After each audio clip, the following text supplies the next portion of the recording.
talk, we'll be doing 2 verses to encourage you.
verses 2, and we'll have a 15-minute interval, and then verse number 3.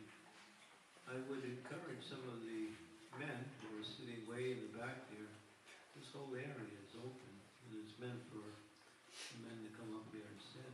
So if you're sitting on the floor, you won't be able to see as good as you come up here. So, okay. Yeah, good.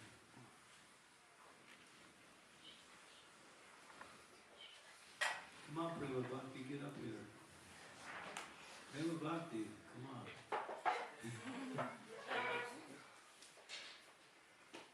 He's shy, that's why he doesn't come. But that's, okay, Ard is a Radha, but without the R, Arda. Okay, thank you. So we'll begin verse number 2. Om Namo Bhagavate Vasudevaya. Om Namo Bhagavate Vasudevaya. Om Namo Bhagavate Vasudevaya. Om Namo Bhagavate Vasudevaya. Om Namo Bhagavate Vasudevaya. Om Namo Bhagavate Vasudevaya. Okay, so verse number 2.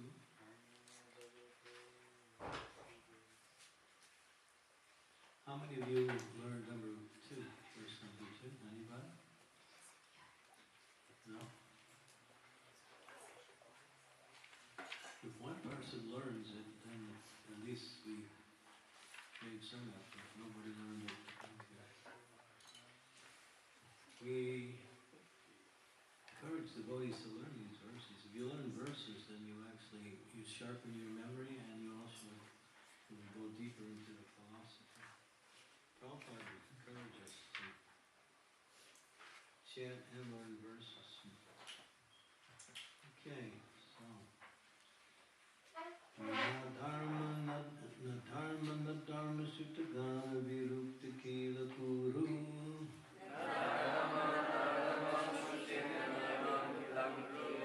Rajulana Krishna Pachura Parichayam Ihatanu.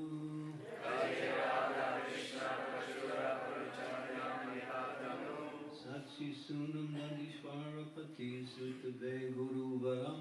Sachi Sunam Nandishvara Pati Sutave Guru Varam. Kundu Prastave Smara Param Ajasram Nanu Manaha.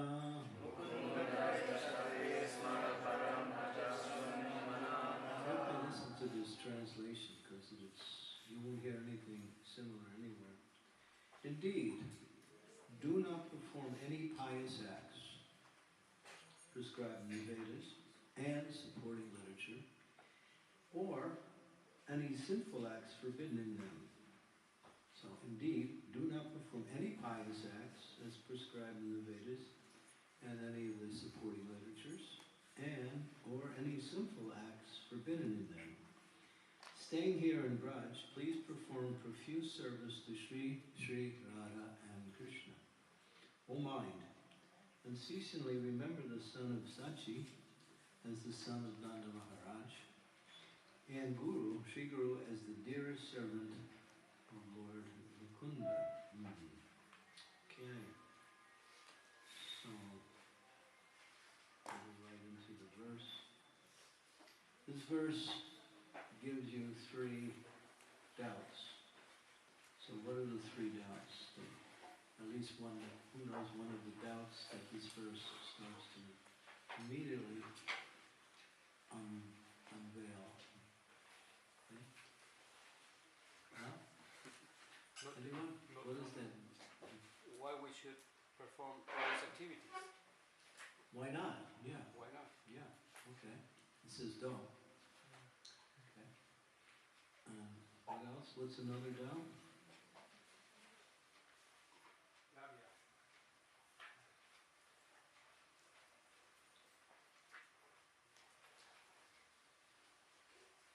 Why would you go somewhere else except the lotus feet of Radha Shyam?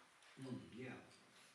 But it appears that one who gives up Dharma, okay, the second doubt concerns Radha Krishna, as the only object of meditation and worship.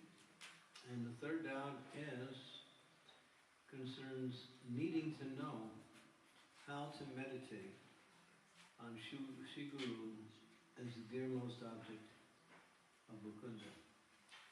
So 3 things that are posed in this verse, okay? So, in the material world, people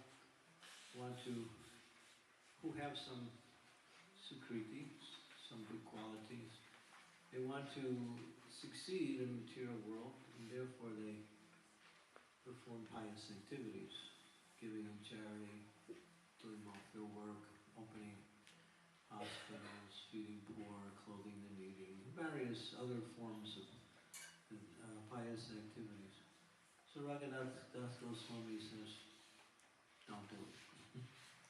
And the obvious is there. He says, don't perform any sinful activities. So that one is understandable. No one wants to get a bad reaction for doing something that is against Dharma. But in this world, there are 2 types of people, the spiritually intelligent and the spiritually ignorant. So those who are spiritually ignorant want to gain success in life through pious activities. And what is their goal? Higher material enjoyment. And specifically, Swargaloka, heavenly planets. What did Prabhupada say? He said, 50% of my disciples will aspire for Swargaloka. 50%. That's a pretty large number. So, but it's recommended not to perform activities that are conducive to elevating one's position to a better material situation. But people who are spiritually ignorant, they do that.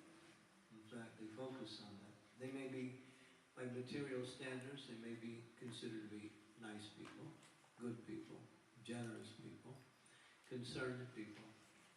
But they have a goal, and that is to elevate their material life to more enjoyment, or a situation in the next life where enjoyment is the only feature of their success. In other words, the higher planets, like that. Okay? Then you have the spiritually who are intelligent. What is the qualification of the spiritually intelligent that relates to this particular statement? Don't perform any pious activities, don't perform. So those who don't get involved with either one of them, obviously, they avoid the negative. Why do they avoid also? The rituals, the homas, all of the pujas, all of these things that go on in the Vedas for purification, for elevation. They are fruitive activities. Huh? They are fruitive activities. They're fruitive, yes, but To don't get entangled in karma. To don't get entangled in karma. again, don't get any karma, but that's a secondary reason. There is a more of a focused reason or a more important reason why they don't do it. Because they want to dedicate their time to focus on the eternal goal of Shri Radha and Krishna. Because they want to fully focus on their devotional life to devotion to Radha and Krishna. And how do they understand that in terms of pious activities? Why do they reject pious activities? Krishna says in the Gita, one of the Vedas. Krishna says in the Gita, like, I am of the Vedas, I am to be known, and I am superior than sort of worshipping the demigods. Yeah, that answers the question in terms of, the position of worshiping. But it comes back to the point is, everything that they need for success in life is found in bhakti. We don't have to look for or waste time doing any other activity. So you might say, well, how can you live? can't, you have to do certain homas and pujas and purifications. But how can you live, you might say? How is that understood for a devotee? How a devotee who has the knowledge, how do they see how to accomplish all of the benefits that come from these pious activities? Yeah, but give me some more detailed understanding. Do they stop doing all these activities? They just do work for Krishna rather than for themselves. As a puppet, as Srila Prabhupada says, as a puppet making it work. They do their ordinary activities as a service to the Lord. And what does Krishna says? Yat karosi, yadasti, yat jahosi, tadasi yat, yat tapasi tukunteya, takurusha mararpana. All that you do, he doesn't say some of the things you do. He says all that you do. So your occupation, your family maintenance, all of the activities that you may perform, connected as an offering to bhakti, and not simply do it as a separate activity.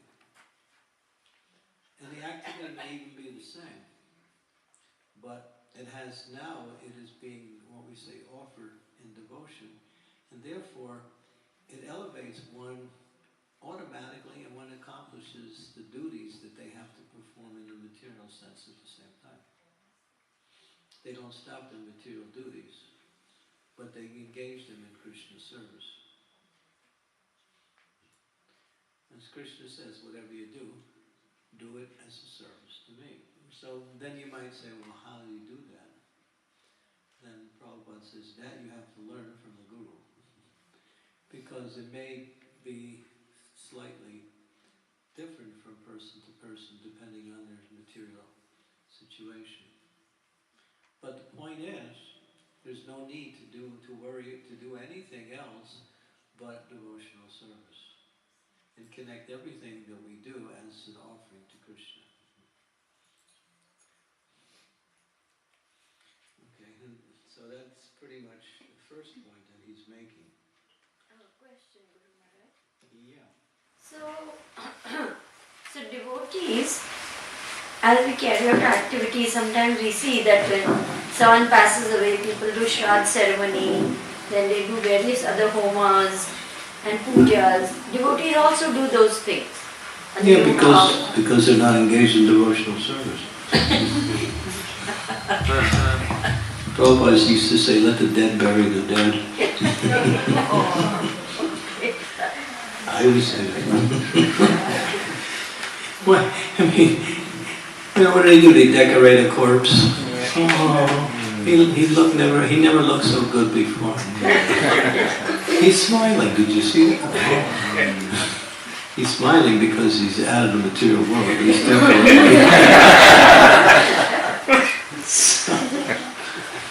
So yeah, well, there's a lot of these so-called apparent, implied, not implied, but imposed responsibilities that are really not necessary. They're just imposed. Okay. But little more clarification, Guru Maharaj, just on this point. In the 18th chapter, You're too near the speaker. Krishna says that charity, austerity and penances are not to be given up because they purify even the great souls. So how do we understand those activities even? But that's not pure devotional service. These are preliminary activities that situate one above the material impious activities. They situate one in the mode of goodness. So once you're situated in the mode of goodness, then, or at least practicing the qualities of the mode of goodness, everything you do should be engaged in devotional service. There's those who are in the lower modes, who are mostly persons who are looking for gain in their activities, fruitive activities, family prestige, all of these things. Family traditions, all of these things. They do it because of some tradition, Sometimes you ask people why you do it, because my forefathers did it. Okay. And because you ask the forefathers and they say, yeah, my forefathers did it. And you go back to the source and then nobody knows why you even got started. There's a lot of these things. So what is that verse in the Bhagavatam that says, what is that? Devarshi Putatma Vinir Pratinyam Nakinkanarayan Purichanarajam Sarvatmayam Saranam Sarvatmayam Saranam Mukunda Katho Mukunda Griti Gritya Kartu. That when one comes into the material world, you got debts. You got debts to your family members. Your father and mother gave you the body, that's a debt. You have debts to the demigods who are providing, rain, sunshine, and all of these necessities that come from higher sources. You have debts to people in general who help you carry on your affairs in this material world. You have debts to the forefathers who've given you tradition, culture. You have debts to the sages who have given you scriptures. So when we come in, we're full of obligations. But then the verse ends, but if you engage in devotional service, all the debts are automatically taken care of. There's no more debt. Why? Because Mukunda, or Krishna, is the root cause of everything.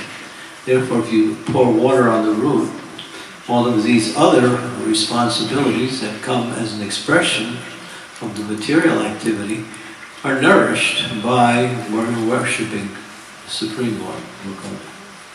So no need to, all these other things. But, most of people, they can't get away from it. They're so traditionally locked into that they'll do it anyway, even if it has no meaning. It's just a waste of time. Here it says there's two kinds of practitioners. There's the siddhas and the sadhakas. And one worships Guru and Krishna, Guru, Gauranga, and Krishna. Siddha means to renounce material activities and reside in Vrindavan or Mayapur, or at least mentally, like that. And others, they want to practice devotional service, but they're still attached to all of these other activities. So Raghunath Das Goswami is taking us to the perfectional stage. He's bypassing all of these other considerations of elevation, and we're going right to the principle that one should focus on, Radha and Krishna and Vrindavan.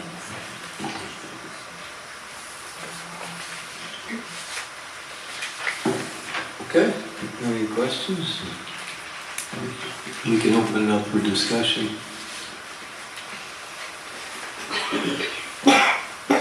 Practicing Krishna consciousness is not a luxury. Hare Krishna. You have to engage all of your resources in the service of the Lord. If something is not engaged in the service of the Lord, it will require some responsibility within the context of the modes of material nature, and your devotional service will be mixed, not pure. Okay. The most important thing is the time factor. How much, by focusing completely on devotional service, you don't waste time. And you get the benefit of all of these other activities automatically. It's not like, oh, I won't get these benefits. You may not get praise from the family members or people in general, but that is really not necessary anyway. For some of us, maybe it is. Okay. So we work all our life, but what does Prabhupada say in terms of when should we cut off all of these responsibilities in the material world? At what point in life? Vanaprastha. Yeah, well, give me a number. 50. 50. When we reach 50 years old, or when all of the children are grown up and they also have their life, and there's no more need to maintain all of the activities of the family, then the next stage is Ras. Or moving closer to Krishna by detaching oneself from unnecessary activities. And they're going to become unnecessary, and gradually moving towards that. Yeah. Okay, everyone's silent because they don't agree with me.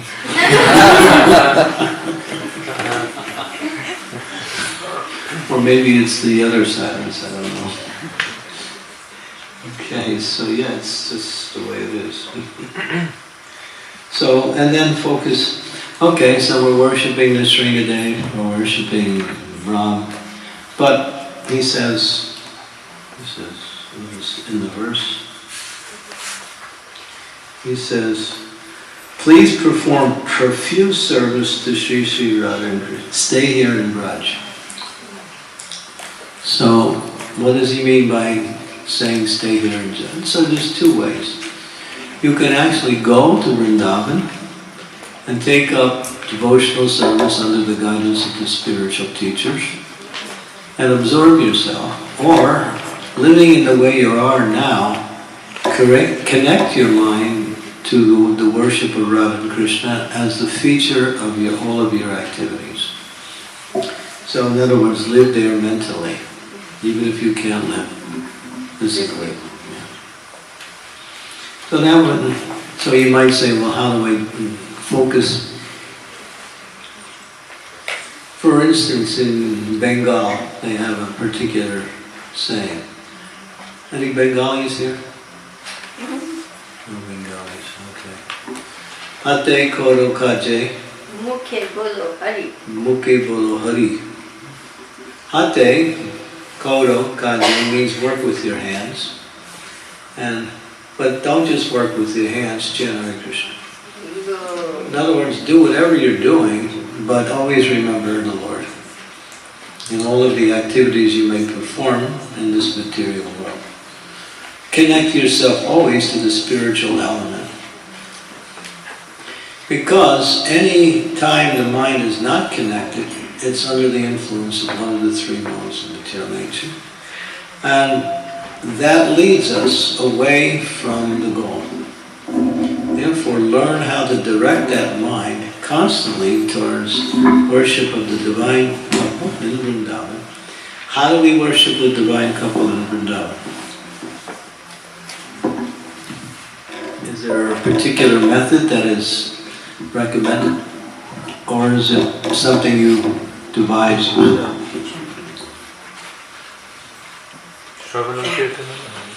Shravanam, Kirtanam? Radha Krishna. Yeah.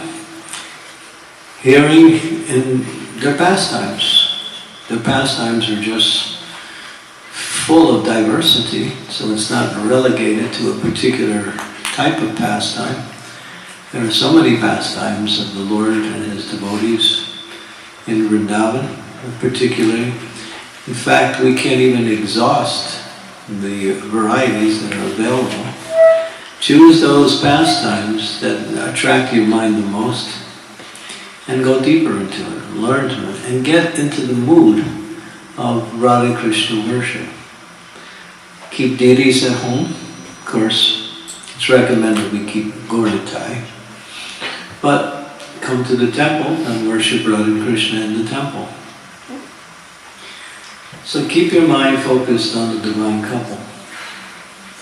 So Raghunath Das Goswami is asking us to put our mind in like 11 or 12 different places at the same time.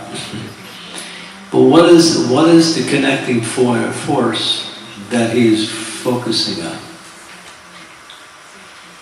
It's all about Vrindavan. Enter into Vrindavan in the varieties that he's given us, as he mentions in the first verse, and then keep that consciousness there. And he says, of course, give up forbidden activities, staying here in Raj. Now, Raghunath Das Goswami, who is he? We mentioned he's Rati Manjari. He has an intimate service to Radharani. If you read Shiva Ram Maharaja's books on Vilapa Kusumanjali, he gives detailed explanations of what the service he does.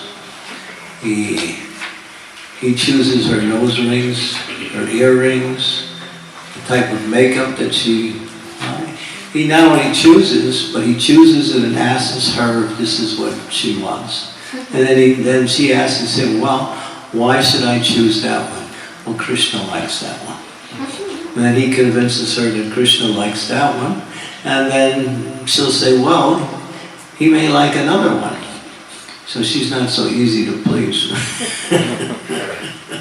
So then she'll mention the other one. He'll say, yeah, but that doesn't apply to you meeting him today. That's for another day. So they go back and forth. He's trying to defeat her, and she's trying to defeat him, but it's all about love. How to offer the best, and she's always saying how to accept the best. And the whole thing is, what will please Krishna? What will attract Krishna? That's the focus. So that's his mood. That's his mood. And he's quite expert at it. And he does other things, choosing her dress and so many things. Her, what is it called? Her nose rings, everything. She has all of her servants do everything for her. And she accepts it or doesn't accept it based on whether she feels it will please Krishna or not. Yes. So, Guru Maharaj, supposing we are, as I said before also, maybe we are very attracted to worship of Lord Ram, and our goal is Ayodhya Dham in the spiritual world, or we're very attracted to Lord Chaitanya, and our goal is Navadvip Dham in the spiritual world. So then what happens if we are having those kind of aspirations? Well, the scriptures don't say, deter yourself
to say we have to go through Lord Chaitanya. Because there are people who are Vaishnavas who either don't know about Lord Chaitanya or don't think his worship is important and want to go directly to the mood of Vrindavan. But usually in Kali Yuga they won't be successful. Because Kali Yuga is Kali Yuga Pavana, Kali Boya Nasana, Sri Sachinandana Namrai. In this age, he is making the path to Vrindavan available. He opens it up by his mercy and mostly through the Sankirtan movement, the chanting of the Hare Krishna mantra. Sankirtan, especially Kirtan. If you can stay in Kirtan your whole life, at one point you'll die in Kirtan, and when you wake up you'll be in the Kirtan in the spiritual world. Really. It's not just some statement. Yeah. Sometimes the devotees think, boy, it's a good time to die. And it is. But if you try to die, that's not fair. Because Krishna knows, he's trying to get a cheap ticket to him. So, but if it happens, and it's considered to be. And there are people who die from overdose of too much emotion. Transcendental emotion, you can die from that. Separation can cause death. And too much happiness can just blow your mind. I saw this one video. It was Ram Leela. One person. I was watching the video. This was a live production. And one person was playing Hanuman. And he was singing. It was all in Hindi. He was singing the glories of Ram. And he was acting in a mood of very great devotion. And as it was going on, he started to lose consciousness, and then at one point he just fell. He was gone. Right in the middle of, this was a drama. Yeah, I can show it to you somewhere. He had so much love and separation from Ram, he absorbed himself so much in that mood that although he was an actor, he actually attained perfection. And then he went back to Ram, obviously, thinking of Ram in the last moment. Right? Yeah, so that was quite beautiful. Okay, and then keeping their consciousness. Therefore, before we chant, we always say Jai Sri Krishna, Chaitanya, Prabhu Nityananda, Sri Advaita Gadadhar Shivasavi Gaura Bhakta. We should chant that mantra in the same way we chant the Hare Krishna mantra. That means with complete attachment and attraction. Not just, okay, Jai Sri Krishna, okay, now I can start. No.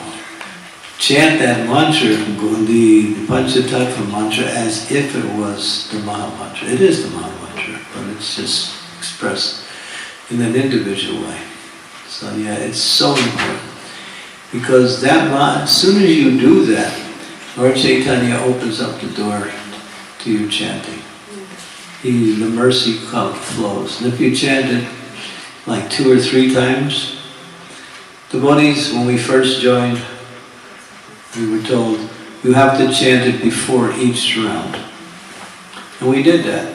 And then someone came up and said, actually it's not like that. You can chant it once and then don't break your chanting all the way. So both are accepted, whatever you feel is most doable for you. Like that. So yeah, the Lord Chaitanya is very kind.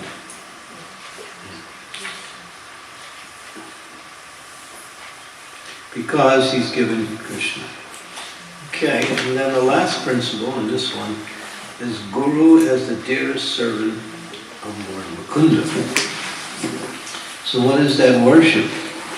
Yeah, one should see the Guru in that way. Why? Because he's giving Krishna.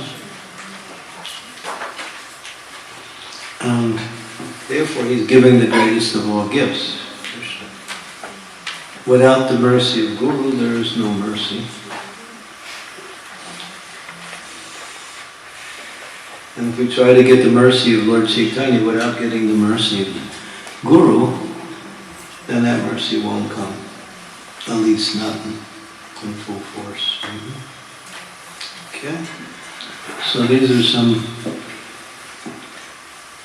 let's see, maybe we can go deeper into this.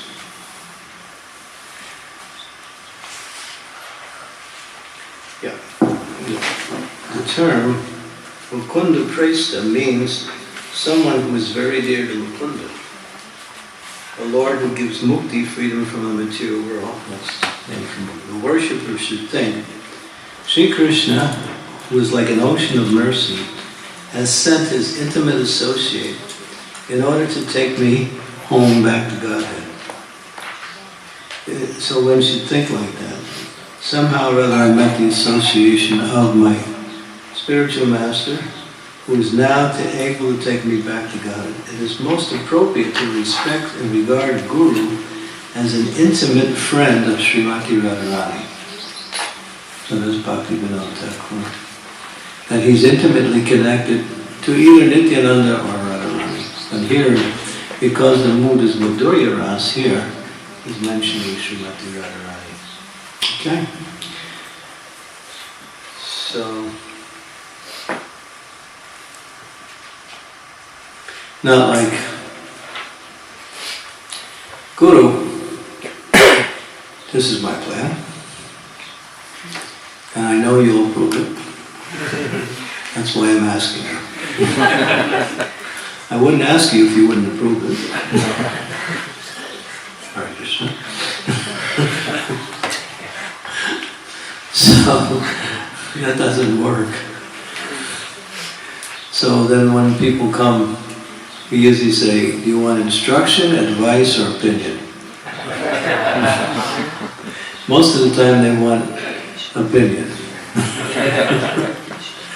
You made a good choice. Or advice on how to carry out what you want to carry out. How to do it better. Hare Krishna. Or, what's the other one? Instruction. Yeah, you can take my requests as your instructions to me. Yeah.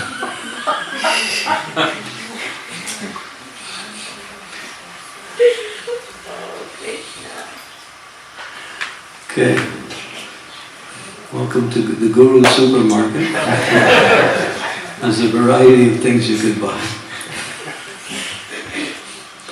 So this goes on as Kali Yuga. And if I know he's not going to approve it, and I don't want to bother him because he's so busy, so I'll just do it anyway because I don't want to bother him. Hare Krishna, that's the worst one. It's okay because, he's busy. And therefore, I don't want to cause my spiritual master to waste his time. I'll just go ahead and do it. And I know he'll be happy that I didn't bother him. Hare Krishna. Okay, so these are the things that we shouldn't do. Because, and a lot of times, it's okay to present what you would like to do, or even how you would like to carry out the instructions that is given. That's all right, but that should be something that's done in the mood of ready to accept whatever is, if it's adjusted or rejected, we should also be able to accept that. So what's the use of having Guru if you don't follow? It's just like, so follow, and there's always considerations on how to follow and how best to follow. And therefore, Rupa Goswami mentions And one should inquire regularly from the spiritual master on what service they're doing and how they can improve, or if there's any additional service. In other words, how can I make further advancement from where I am? Like that. That's a nice mood.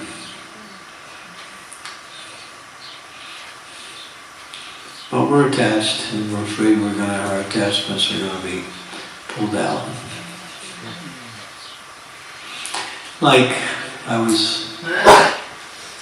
It says that the spiritual master is required to test the disciple. That's his service. He has to give the disciple a test. So I was with one lady, she was from London, and she was unmarried, and she wanted to become a disciple.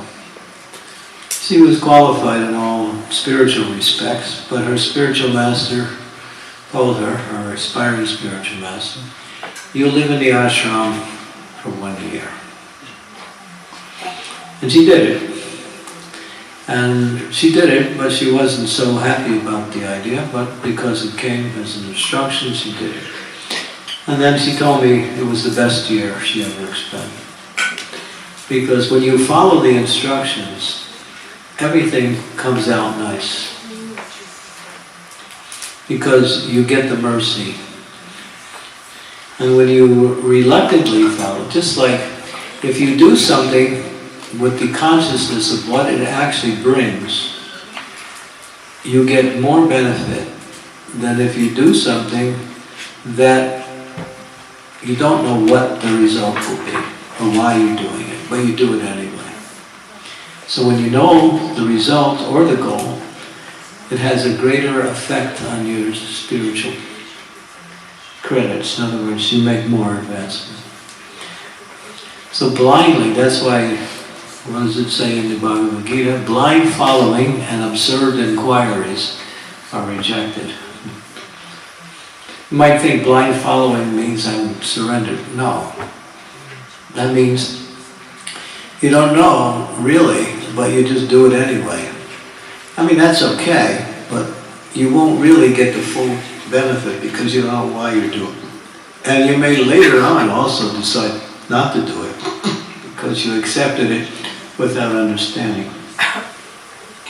So it's good to know why you're doing, what you're doing, and what is the results of why you're doing it. That's part of disciples' portfolio. That'll make sense? Okay. Any questions? Yes. Let's see who else has a question. We have a question over there, Rashad.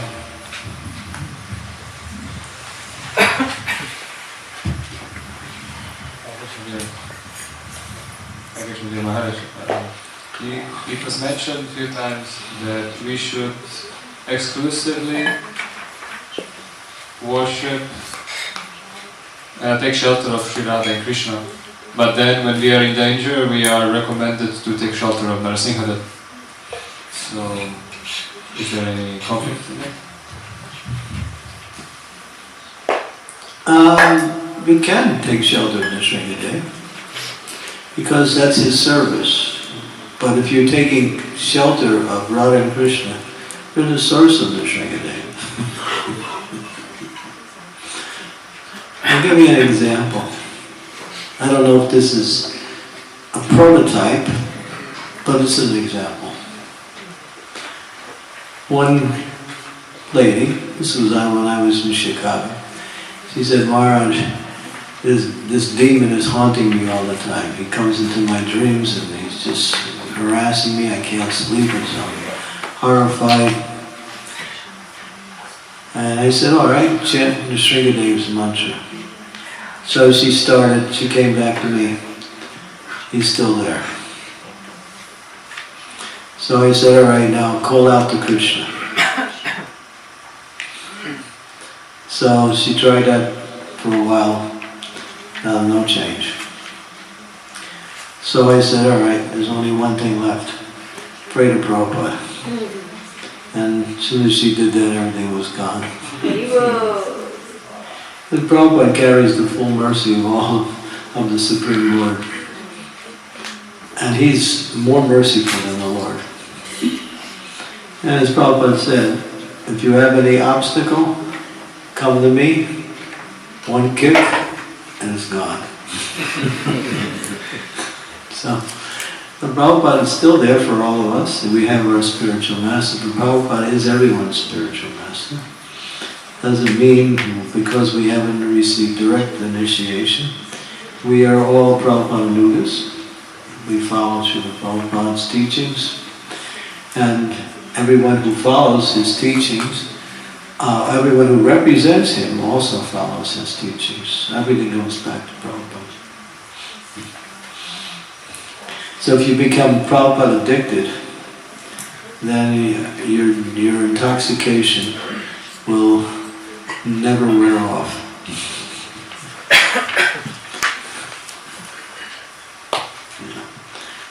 That's the key. So we can chant the Sringadev's mantras, because it says, but Bhaktivinoda Thakur, he worships the Sringadev. This is mentioned here and also in this particular treatise. Why does he worship the Sringadev? So Sringadev will remove all the obstacles so he can have a smooth path to Vrindavan. So that's pretty much why we also take shelter of the Sringadev, because he can remove obstacles, which opens up the path to Vrindavan. Sringadev does three things, generally. He protects one from material dangers. He destroys material illusions. In other words, we get illusion by the material energy, and we think that this will bring us some success, happiness, but actually it's just Maya's attracting force. And the last one comes in the form of the prayer by Prahlad Maharaj. He prays that to remove those desires that are keeping me attached to the process of keeping away from the process of pure bhakti. So he prays to remove true desires. And the Sringadev is the best friend of the devotee, but the object of love is Radha and Krishna. You can also love the Sringadev, but the mood is different. And that mood is taught and enhanced and encouraged and spoken about by Lord Chaitanya. So we're really, what Bhagavad Das Goswami says is that we're all followers of Lord Chaitanya, who is Radha Krishna in Vrindavan. That's the mood. And his mood is Bhagavatam, Harinam, Sankirtan. These are the two things he emphasizes. Reading, hearing Bhagavatam, and learning Bhagavatam, applying the knowledge of Bhagavatam, and chanting Hare Krishna, Krishna Krishna, Hare Hare, Hare Rama, Rama Rama, Hare Hare. So he made it easy. Goloka Premadana Harinam Sankirtana Ratin Jan Milokini Upai. It comes right back to that. Everything centers around the chanting of Hare Krishna.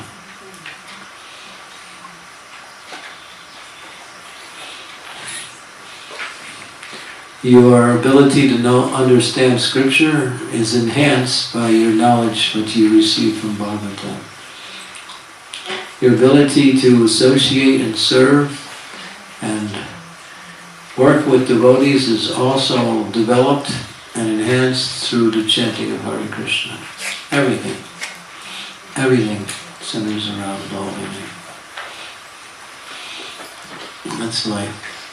Evechiya Sari Maya, Nasi Badalagi, Harinama Mahamantra, Lao Tumi Magi. You're looking for medicine for the disease. What's the disease? Bhavaro. What is Bhavaro? Material life. The material, that's a disease. Because it's far into the soul and it just causes the soul to unnecessarily struggle. So what is that medicine? The medicine is the holy name. It works. But medicine, just like when you receive a doctor's medicine, he may say, you have to take this medicine for 2 weeks before you can actually get cured. So it may not, you're taking the medicine on the first couple of days, but the disease is still there. So take the medicine, but also continue to take the medicine and learn how to take the dosage of the medicine. Just like sometimes people want to take all of the medicine at one time. Well, I got 2 weeks worth of medicine, I'll just take it all today, and now I'll have to wait for 2 weeks to get cured. Will that work? No. So, take it according to the prescription given. So that means chant every day. But if you try to, I'm going to chant like 64 rounds every day, you'll get restless. And when you start getting to your later rounds, only those who are really fixed in devotional service and focus on the home, can they do that? But that's very rare. It's recommended that we do take a prescribed number, but make that prescribed number the best quality. Chant with quality, with attention, with devotion. Then gradually the disease will diminish and the awakening of the happiness of chanting will continue. So we have to be careful making big vows. Sometimes devotees like to do that. Some are qualified to do it, others just imitate and are not qualified to do it. Because it's mentioned, you can get restless. You're chanting, you're up to your 40th round, and your mind is thinking of so many other things. And you can't wait to get to 64. You only got 24 to go, and you're looking at the clock. Hare Krishna. So, do what is doable. You might also emphasize a little extra, but these big vows, we call it charging the gates of heaven. I'm going to get there right away. But it doesn't work like that. It doesn't work like that. As Sachinanda Maharaj would always say, the door to Vaikuntha has a handle only on the inside. You can't open it from the outside. You have to, qualify yourself, and then you're let in. So that means you have to execute the process as given by the spiritual master. You might say, well, Prabhupada told us to chant 64 rounds at the beginning. He did. He said chant 64 rounds. And the devotee said, well, Srila Prabhupada, we have a lot of other services, we don't have time. And they went back and forth. Prabhupada said, all right, 32. And they gave the same reason. Then he said 16 and no less. So some people say, well, he really wanted us to chant 64, that's what I'm going to do. Hare Krishna. All right. If you can somehow or other still do all of the services that you require, and chant 64 rounds, and chant nicely, not just, as Prabhupada would say, Hare Krishna, Hare Krishna, Hare Ram, Hare Krishna,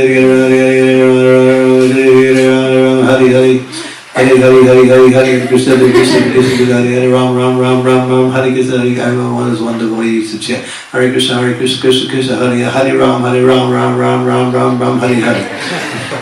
Now what is that? Oh, I'm just combining all the mantras into one. That way I can add 10 every time. So what goes on in ISKCON, it's amazing. Take the pure process and add a little bit of liquor to it. But Buddha Baba will take you deeper into this topic. Yeah, so it's not like that. Do what you can do nicely, and do it nicely. Anything else? Any other comments, questions? Yeah. We have Vrindavanath. Hare Krishna Maharaj. Do we have the microphone? Yeah. How much time do we have left? Maybe last question. Time, but we started late, so. That'll throw the whole schedule off. It's 11:30. Huh? It's 11:30. We have to 11:45, right? No, 11:30 to 11:45 is break. Oh, so we're at break time right now. So we're out of time. Last question, maybe. Last question. Maybe I can ask question maybe in the next session. Yeah, if you want to hold, you can till next time. Okay. Mukunda also has a question. I'll wait till the next. You'll wait. Okay, we want to keep the schedule because it is quite precise and it makes things easier if we do that. Okay, thank you very much, and we'll go into verse 3 in 15 minutes. So, thank you. Shri Raghunath Das Goswami ki jai, Prabhupada ki jai.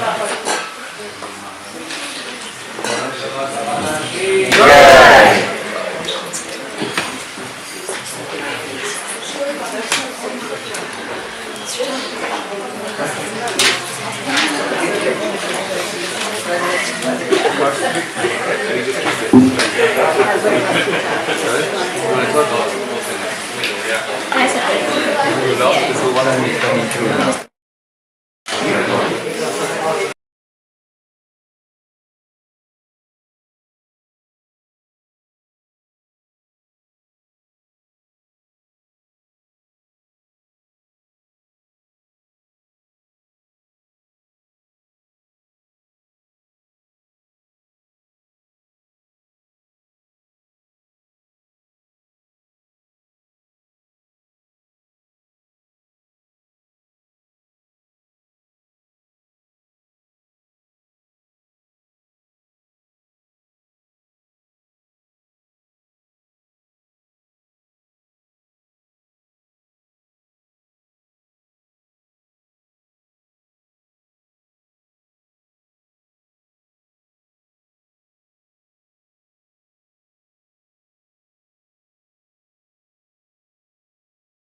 What are the two most important days in our life?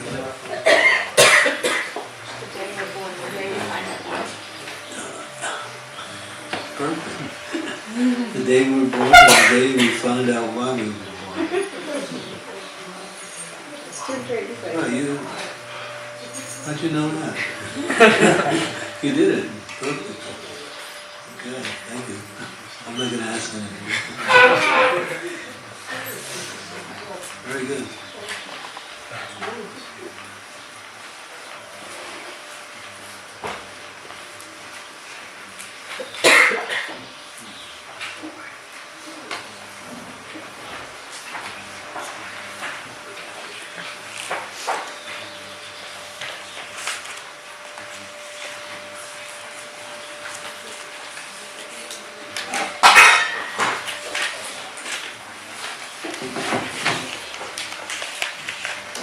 Okay, we can go for verse number 3. We'll go right into the verse.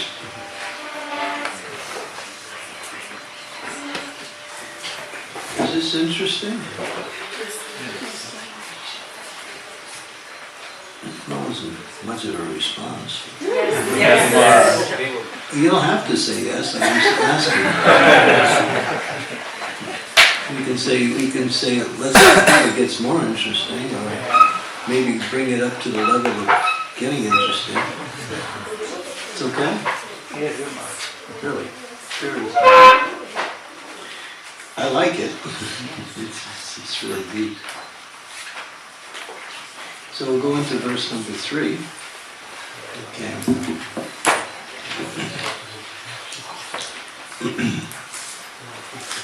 Om Namo Bhagavate Vasudevaya.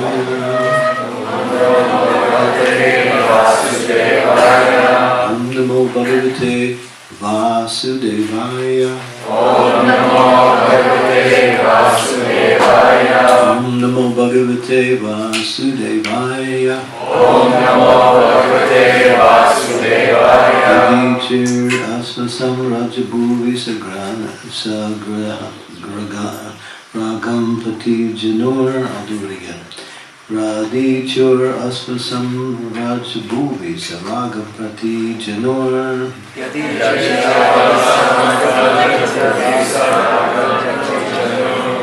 Yuvadodam Tachat Parichartum Arha Abhilasahe.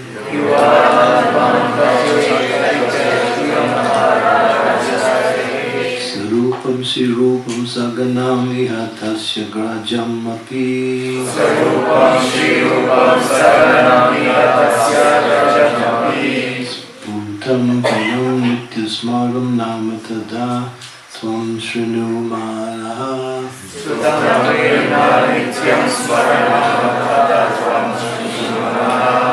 So he says, listen, O mind. I'm speaking, so you better pay attention. He's saying to his mind, pay attention.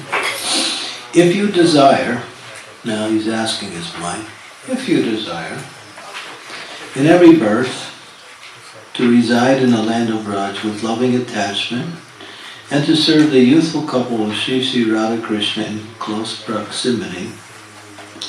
So he said, if you desire that, then you have to do this.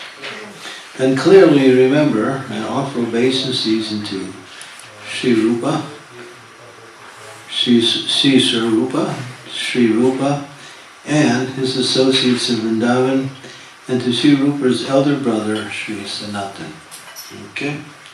So Sri Sarupa means Swarup Goswami, Swarup Damodar Goswami. Sri Rupa means Rupa Goswami, and then Sanatan Goswami. Then if you desire, so now he's letting his mind decide. I'm giving you the instructions, this is what you should do. Now have you the desire to develop that? If you do, if you like what I have said so far, then to make it successful you have to do this. And what is that? Clearly remember and offer obeisances to these personalities. So basically, he's talking about the Goswamis of Vrindavan, who are the representatives of Lord Chaitanya, who give Lord Chaitanya's teachings in the form of their writings. So we have Srinivasacharya. He has written, who knows that song? Krishna Kirtana Gana Naipanipano Sadharma Samstapako Lokanam Hitakarina Tribhuvane Manyo Saranyakaro Radha Krishna Padara Vindavajanam Nandena Mataliko Bande Rupa Sanatana Raghuyago Sri Jiva Gopalago. So in 8 verses he glorifies the position, the mood, the activities, and the deep devotion of the 6 Goswamis in Vrindavan. Beautiful, beautiful prayer. So this verse addresses whether or not it's possible for someone to attain residence in Vrindavan with spontaneous love, which is called Ragatmika Bhakti. If one accepts instructions through initiation from any of the Vaishnava schools, is it possible to reach Vrindavan if they go through any of the Vaishnava schools? Not just, this is Bhakti Vinod, not just the school given by Lord Chaitanya.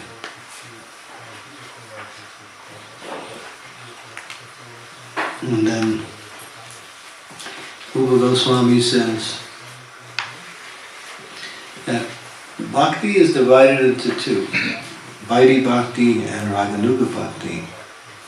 Ragatmika Bhakti is actually the possession of the residents of Vrindavan. To qualify to enter into and become a resident of Vrindavan, one has to perform Bhakti on the level of spontaneous devotional service. So there are 9 stages. Adhyava Shraddha. You have faith, and faith brings you into Sadhusanga.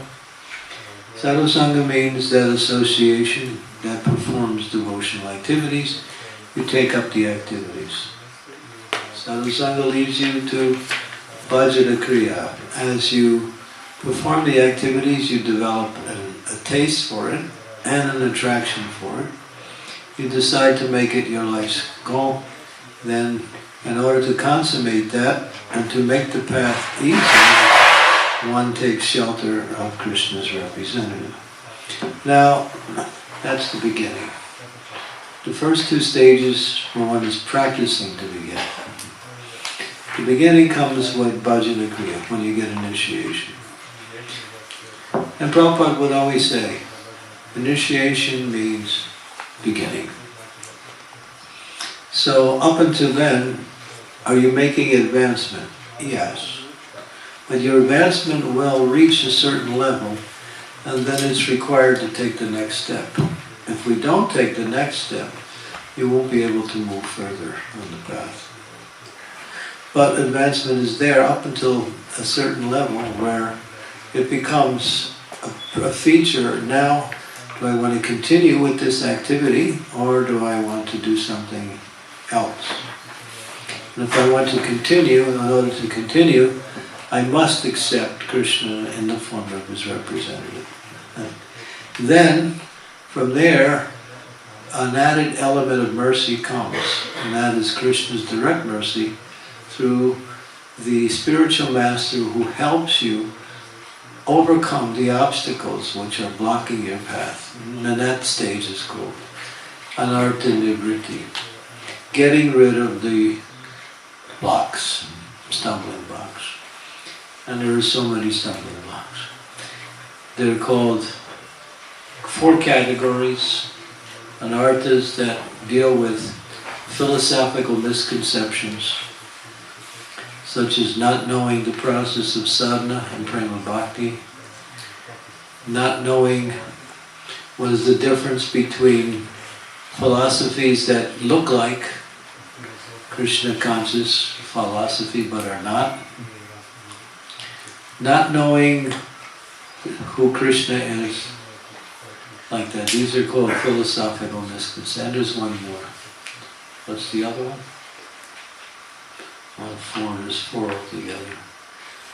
And not knowing your relationship with Krishna. Yeah. Based on Shastra. Then there's an artist that come from pious activities.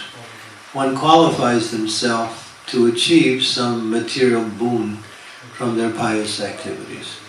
And such as wanting to go to the heavenly planets, wanting to enjoy nice sense gratification, what is considered to be acceptable sense gratification by Shastras, which means the mode of goodness. The enjoyment of the mode of goodness. That's also a block. One wants to have power, so when one performs devotional service to gain material power, or we might say mystical power. And devotees have mystical power. They do. You all have mystical power up to a certain level of your own advancement. And that means, just like you can see how it plays itself out. You go out in Sankirtan and you talk to somebody, they don't have any idea what you're selling, but they buy it anyway. You tell them something and they immediately... In other words, devotees can speak in such a way to convince people to do things that they would not normally choose to do. So that's mystical power. So that's one example. Other mystical powers are also mentioned, but they are more developed. The Krishna mentions those in the Bhagavatam. Become lighter than the lightest, becoming heavier than the heaviest, becoming smaller than the smallest, be able to create a planet, to be able to speak and control people's minds. So these different types of mystical powers. There's 18 mystical.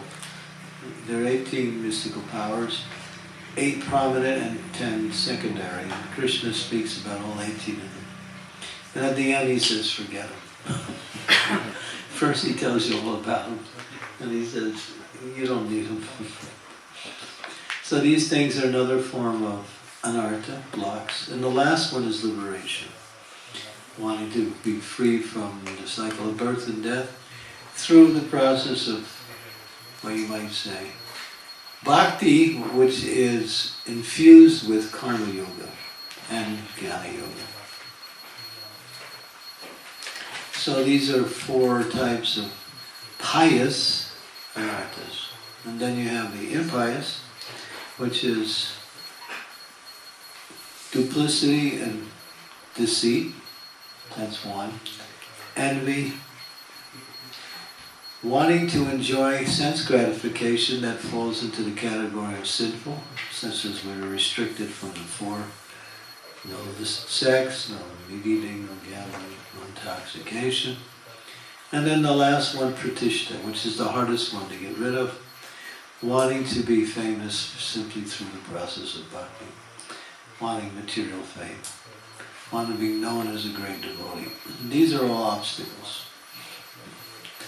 And then the last one, which is the one that's the most difficult to overcome, and has a tendency to become still there all the way up to the higher levels of bhakti, and that is called offenses. Even great souls commit offenses. Although they don't try to, they may also do that, but because of becoming a little inattentive in their devotional service. I mentioned how that one Rupa Kaviraj offended Krishna Priya and he fell down. He was on the level of Bhagavad. But Bhaktivinoda Thakur, in giving it his analysis of these anarthas with reference to the offenses, he says that these offenses can carry all the way up to prema bhakti.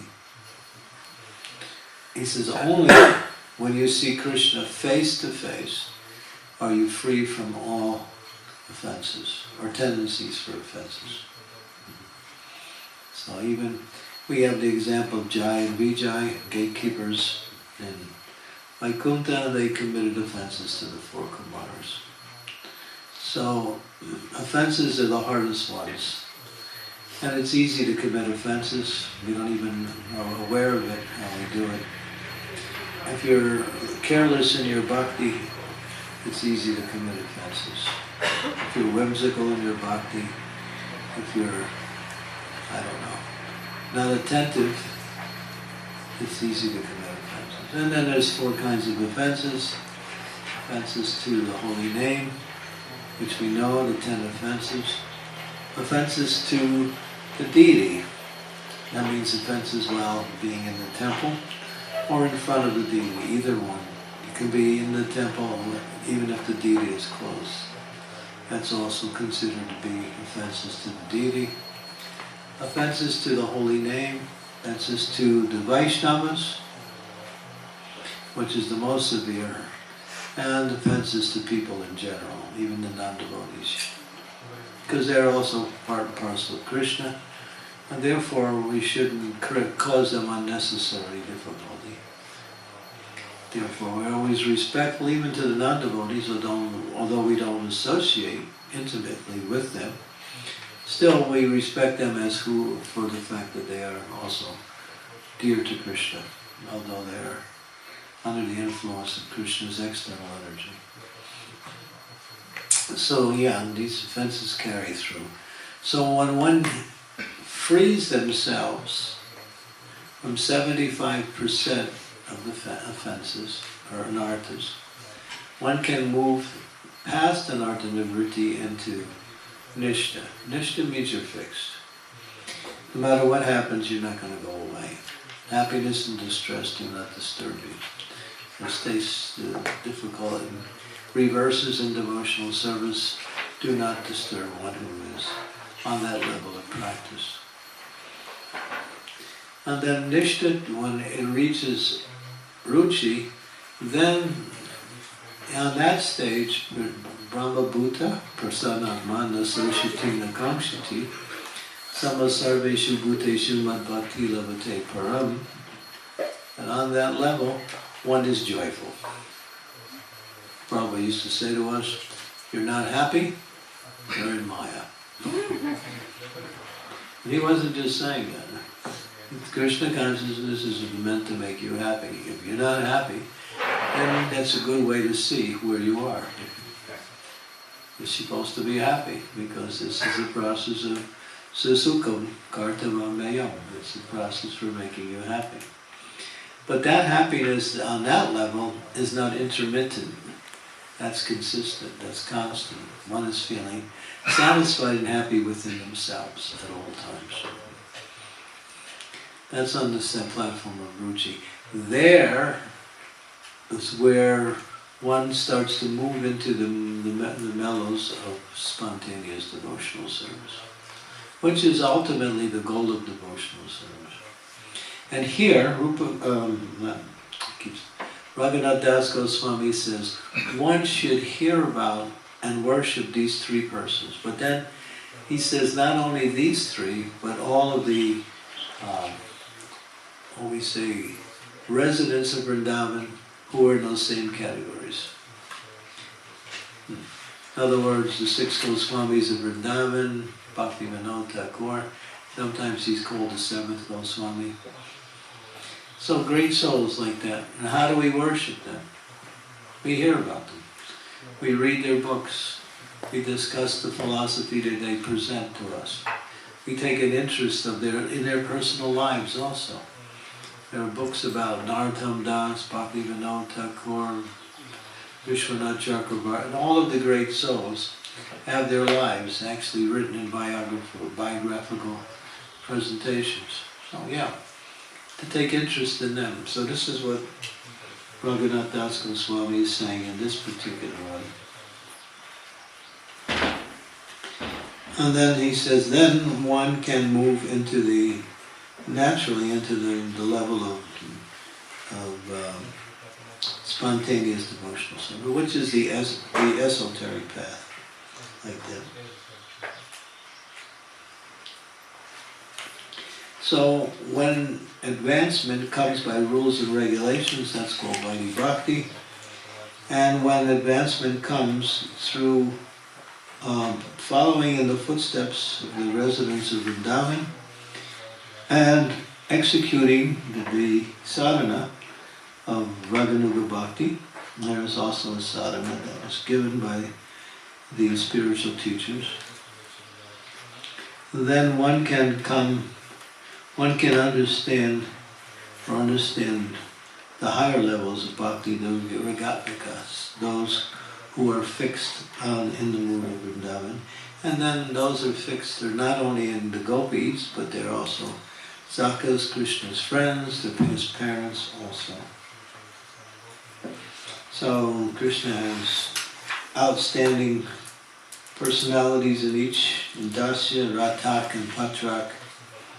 And his friends are Ujjwala and Subala.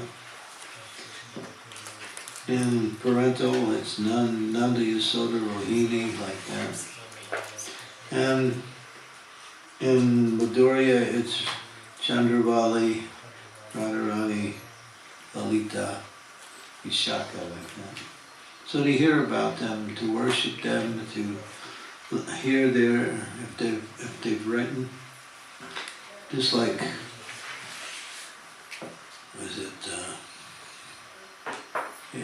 Krishna Das Kaviraj Goswami, at the end of every one of his chapters in Chaitanya Charitamrita, he doesn't fail to honor, he says,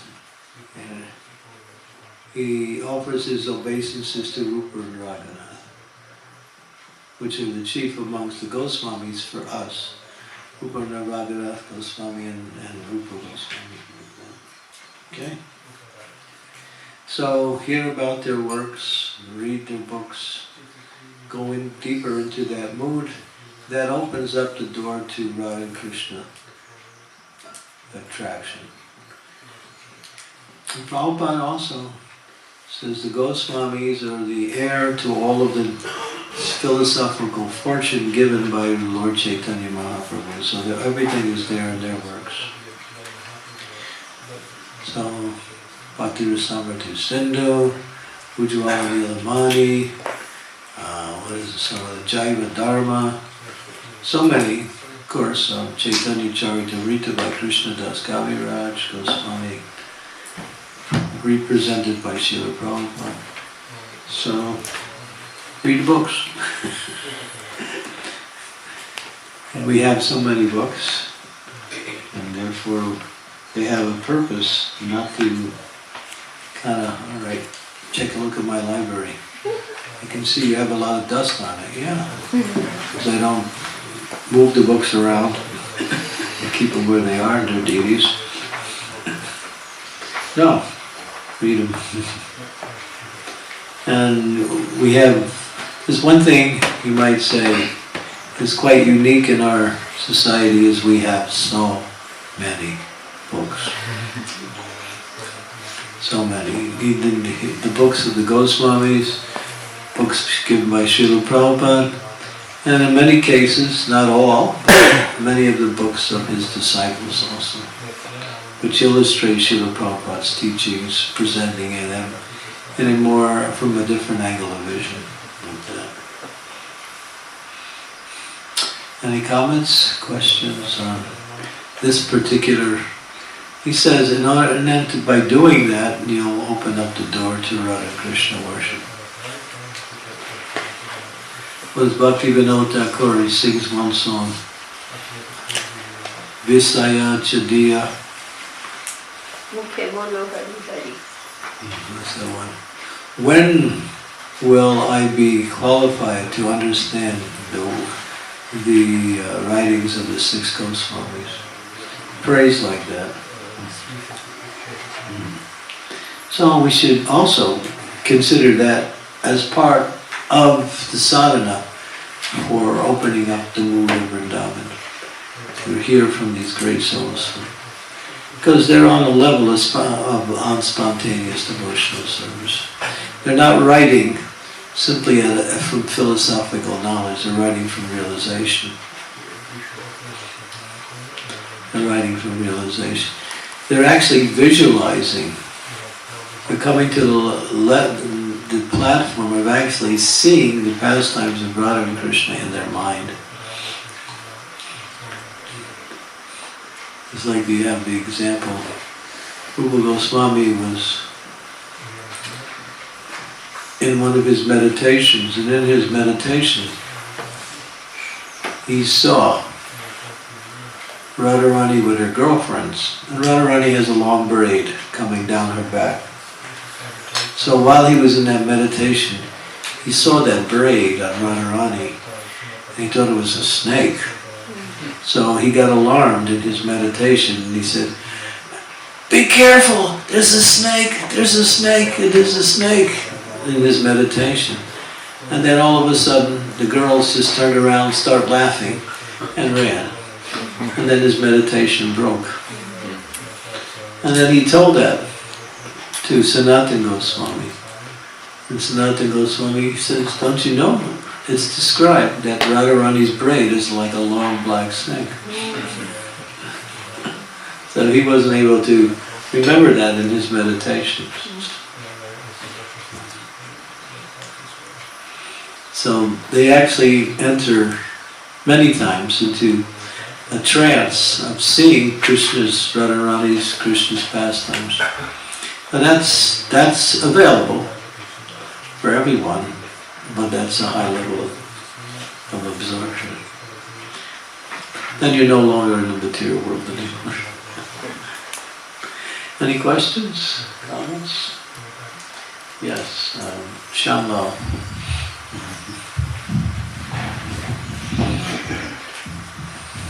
Krishna Maharaj, my obeisance, all glories to Srila Prabhupada. Verse 1, you talked about one-pointedness. Can you elaborate what one-pointedness means? I know you described the triangle going on, but anything that's practical. I can give you a material example. I don't want to. Have you ever really fallen in love? Then you don't know what one-pointedness is. My wife can testify to that. Is there anybody here that's really fallen in love? Nobody will admit it anyway. Then all you can think about is that person. That's all. And that's all you can do. When will you be with them? What are they doing? How you can be happy together? And so many. And one person occupies your whole mind all the time. Even if you're doing other things, you can't really focus on those other things. That's one-pointedness. People in the material world can do that. But it's not exactly what we say, transcendentally pleasing. But they focus on someone that they really, really become attached to. And their minds become preoccupied with that person. That's one-pointedness. So we can do that, but the object becomes Krishna, or the spiritual master, or the process of activities in devotional service. One-pointedness, fixed.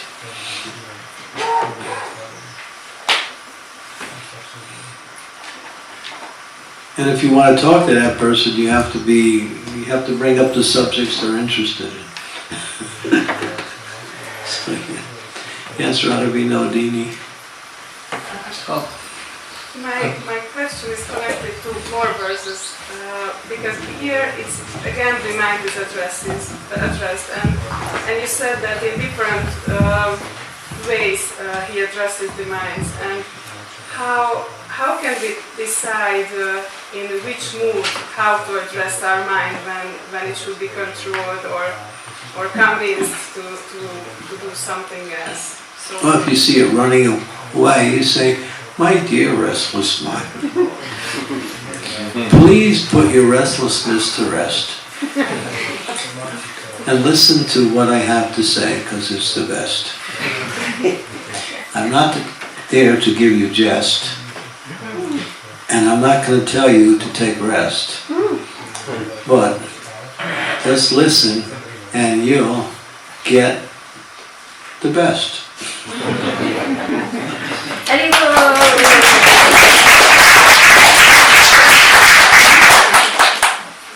All right? So if you see your mind restless, if you see your mind lazy, hey mind, why become lazy?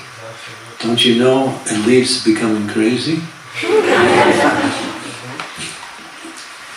And you don't want it to become crazy, because if you do,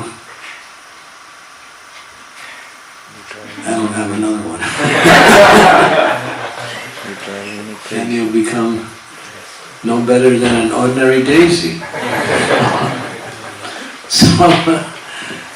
So you can entreat your mind, you can cajole your mind, you can reprimand your mind, you can beg, as Raghunath does in the first week, begs his first mind.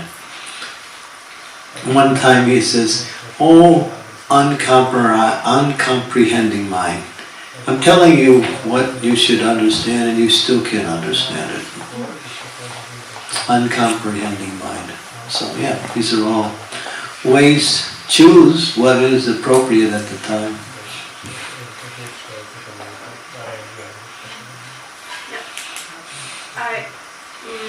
My confusion was that because as I see, many times we consider only just repressing the mind as the only way. And Krishna also says, he compares to controlling the mind as like trying to break a horse.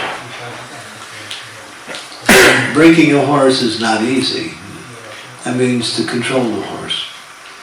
So those who control the horse know that the horse is controlled by the mouth. If you want to control the horse, you control his mouth. So you put the piece in the mouth and you grab the reins. So he's controlled by the reins that's connected to his mouth.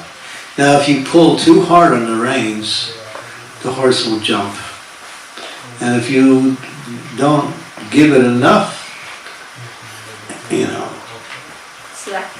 If you give it too much slack, it's going to go wherever it wants to go. So Krishna says, learn how to break the horse, control the horse, not too much, not too little. Those who force their mind, the mind will jump back and just snap back, and they'll be even worse off than before. Those who don't make any efforts, then the mind just goes where it wants to go. You have to find that medium. And he compares it to riding a horse. Have you ever ridden a horse? You have, okay. I thought you would. Okay. Not many times, but it was funny because there were different ways how to direct the horse, and I mixed them. So one way I told it to go to left and another to turn to right, and sometimes I do this with my mind now. Well, you got the right program anyway. Yeah, but then, like it says, when you try to break a horse, it's not broken initially. You have to keep working with it. Because the mind has been, what we say, with us for many births. Mostly it's been under the control of the material energy. So now we're trying to break it out of that control. It's not easy. In other words, it takes some effort. Devotional service, you can't just let things flow, because you'll flow downstream. Yeah, take it easy, Swami. No. Taking it easy means, you're going the other way. There's an effort that has to be there always in devotional service.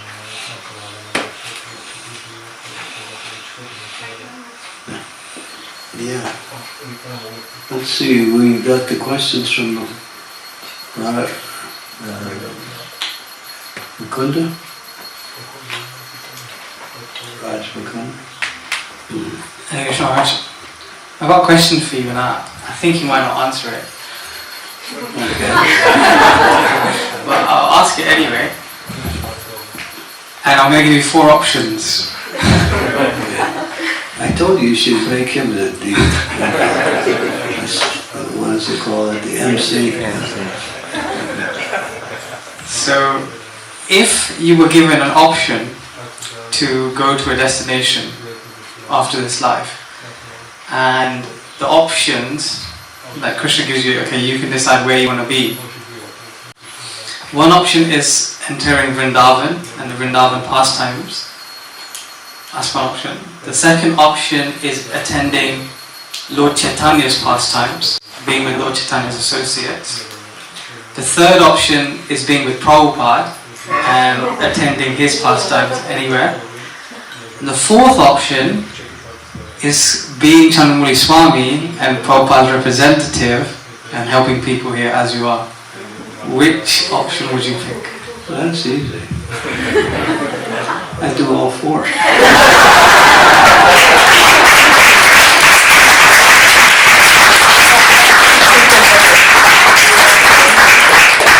You're already doing all 4, Guru Maharaj.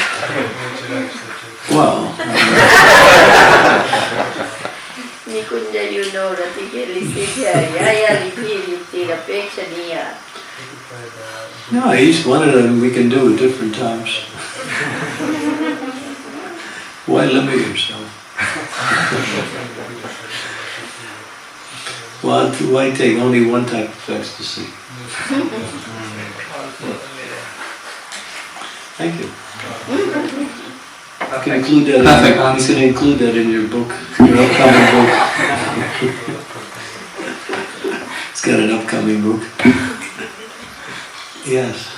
Guru Maharaj, you said in the previous session that you would describe a little bit about the types of pride, and you were having a little discussion, Radha Vinodini and myself. Of course, I was just speculating, but if you could kindly share what it exactly entails and how to overcome it. You said you would talk about the types of pride. Oh, the types of pride. You remember in the previous session you said we will talk about the 3 types.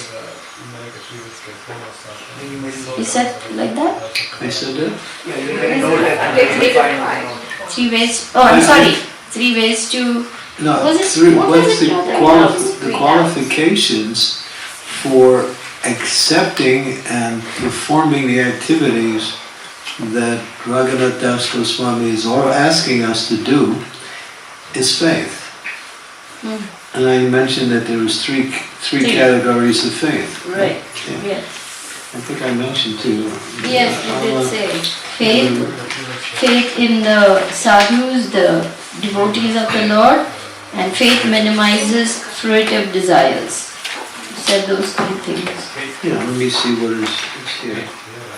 Somewhere.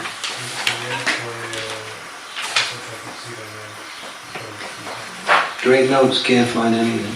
Oh, here it is. Eligible to receive the instructions of verse 1. And 1 is strata faith. 2 is faith that comes from the association of sadhus. One can just have faith, and the other one can come that comes by associating with and faith that diminishes fruitive desires. So that's part of entering into the activities that are being recommended for us, having that faith. It's all about faith. The whole process of bhakti is faith. Faith is supported by transcendental knowledge. Faith is really fortified by devotee association. That's why we have these meetings. This really brings your faith up in a very significant way. And the stronger you are in your faith, the easier it is to execute devotional service, because you don't have to worry about anything, you're fixed. Devotional service becomes natural. Faith. And then sometimes devotees say, well, I have faith in the process, I have faith in the Guru, I have faith in Krishna, but I don't have faith in myself. Right? They say that.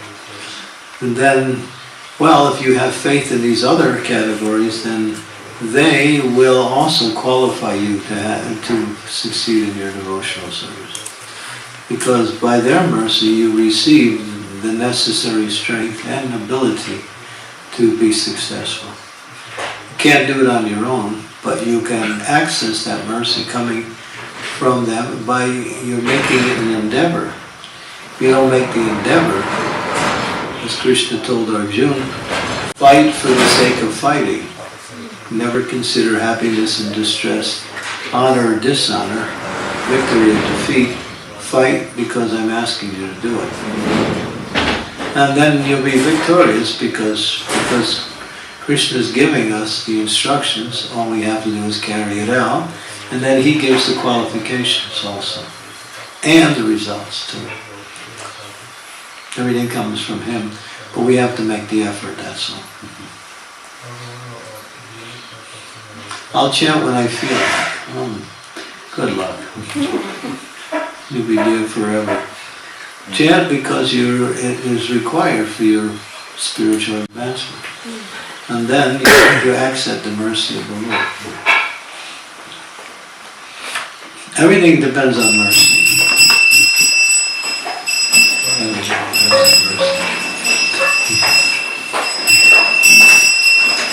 Shri Shri Radha Govinda Madhava ki jai, Shri Shri Krishna Balaram ki jai, Shri Shri Gaura Nitai ki jai.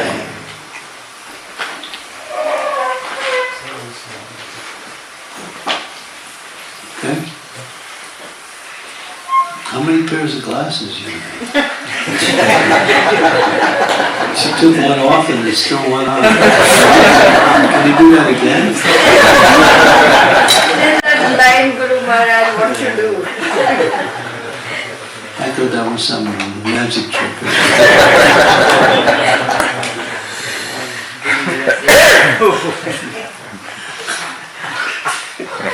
She's always here to give us some spiritual upliftment. Really, I'm serious, I'm not just joking. In different ways. She was uplifting us on the train all the way here. I was with Hridayananda Maharaj, and he was telling me, I was with Prabhupada in Boston, I was giving a lecture, and I was just making the class laugh the whole time. And the class there was no break in the laughter. It was like, then devotees were like rolling and roaring, because he's funny, he's really witty. And so at the end, I'm walking out, and and Prabhupada's coming right towards me, and he's looking very serious. And I'm thinking, oh no, I'm going to get it now. So then I stopped, Prabhupada stopped, and Prabhupada looked at me and he smiled, he said, very good, you make the devotees laugh. And then he walked away. Thank you. At least I'm doing some service this way, Guru Maharaj. Thank you for allowing me to serve.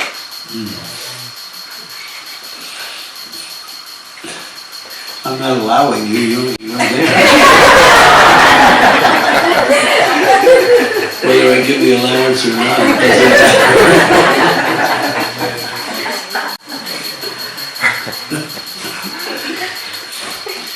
But I used to try to monitor, but now I gave up.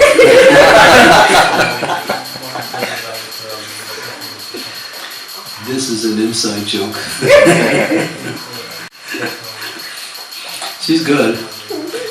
Everywhere she goes, she makes people Krishna conscious. Just the other day, she went to the airport to fly here, I think it was. And she was preaching, taking photos with people, giving them mantra cards, connecting with them on a longer basis. Everywhere she goes, she just talks to people and they like her. She's good. When I read that, she sent me the whole account, I was thinking, you can do whatever you want, because you're preaching, and that's all that counts.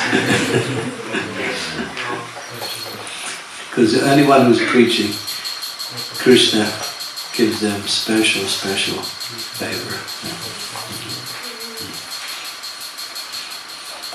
Thank you. Thank you. Yeah.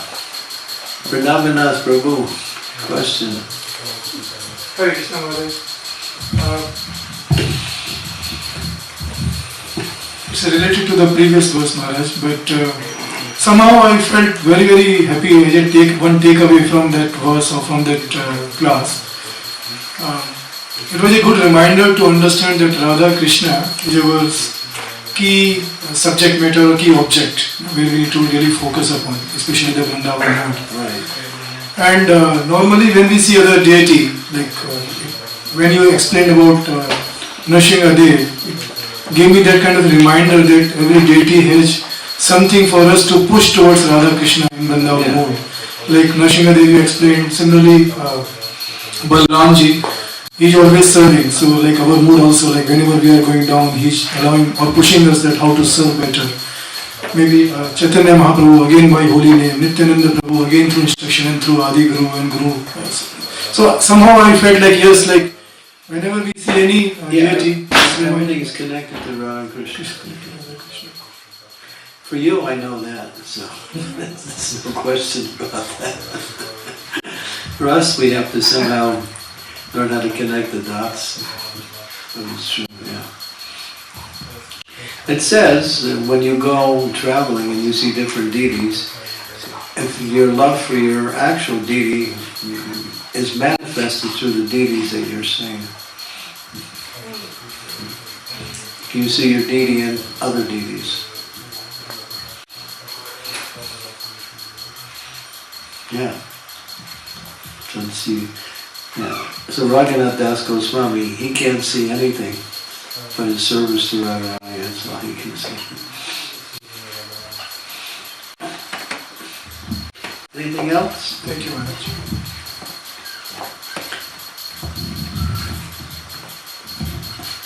Yes, Radha.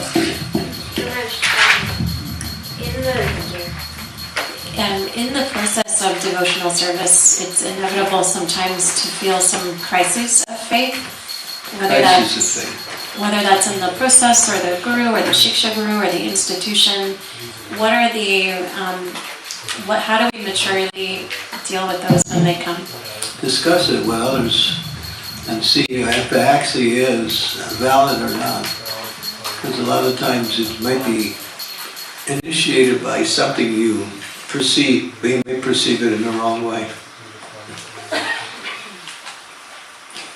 So the good that you should discuss with senior devotees. That way you get some understanding.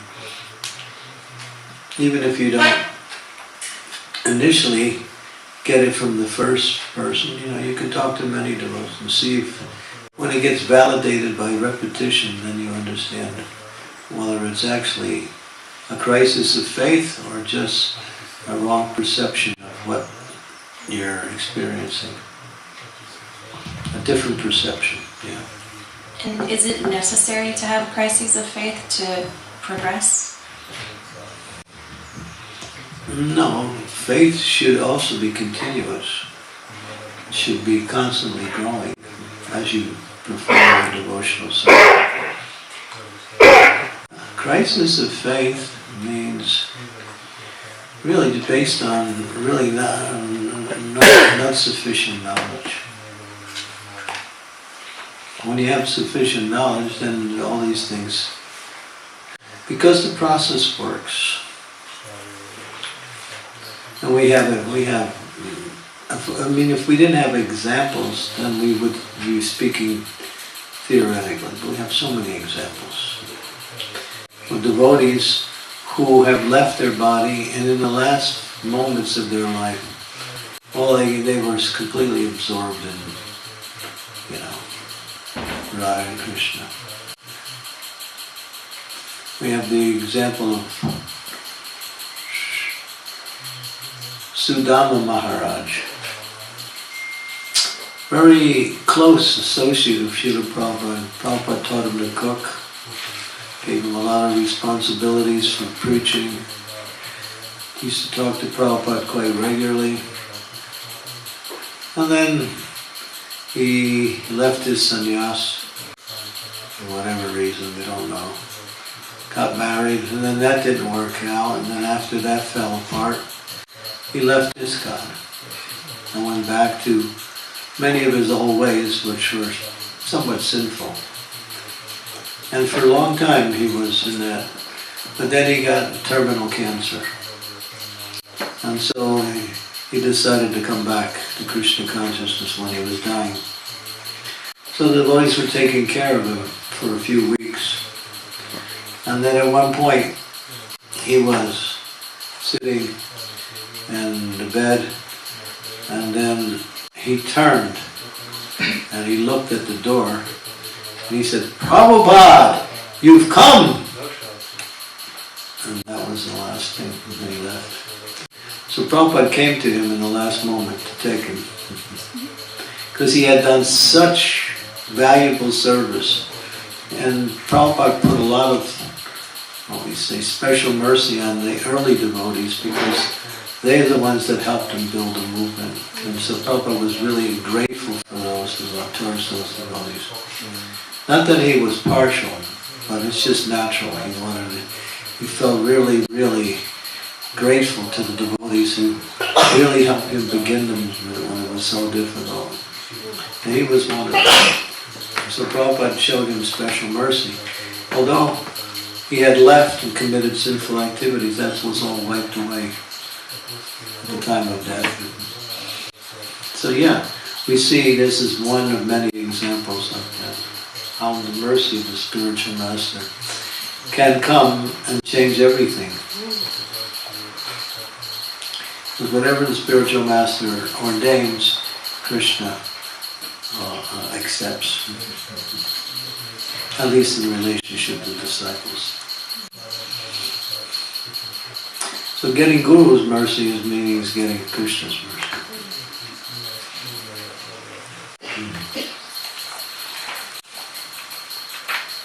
And so if you have these moments, you should know that at what point that something is happening to either to test your faith, or there's some misconception or lack of understanding. That's all.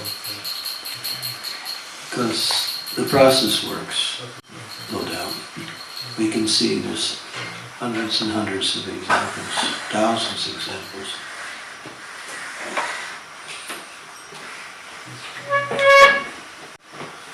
Okay. Anything else?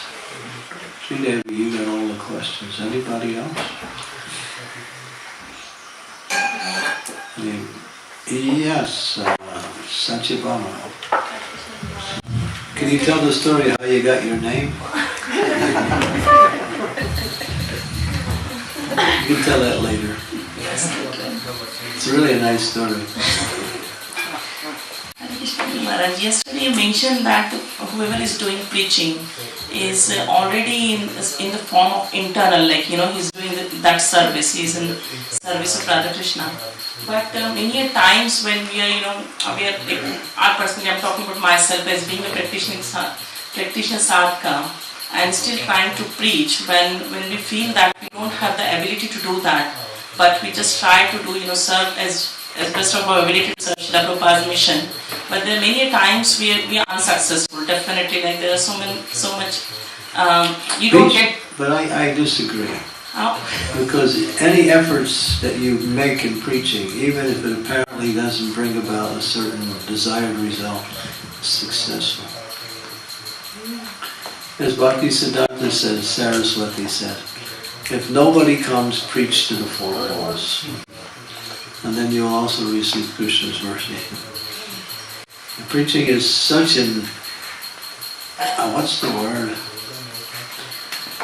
Is very dear to Krishna. Why? Because Krishna comes to the material world to uplift the conditioned souls.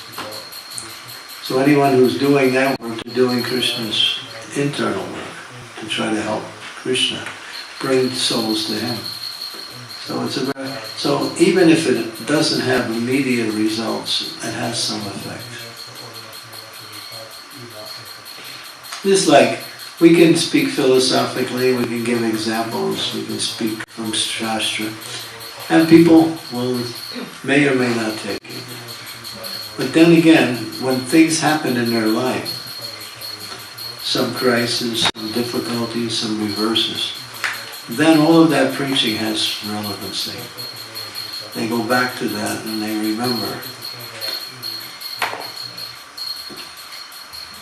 So Maharaj, how do we take these failures as, like, coming back to Radha Bhakti's point about crisis in faith, is how do we keep our faith strong at the time when you get failures? Sarvasanga, sarvasanga. Sarvasastri hoy, lavamatta sarvasange. Sarvasiddhi hoy. Faith, association. Without association, we can't make it, no matter who we are.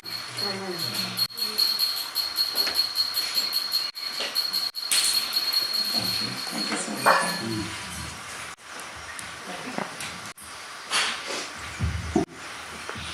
What's the time now? How much time we have left? 12 minutes. 12 minutes? Okay. Okay, Sridevi. Mataji has a question. Where? Mataji there, she has a question. Shama. Oh, Nitya Kishori. Hi Krishna Maharaj. It's a question connected to preaching, but also to something you said yesterday in the introductory lecture.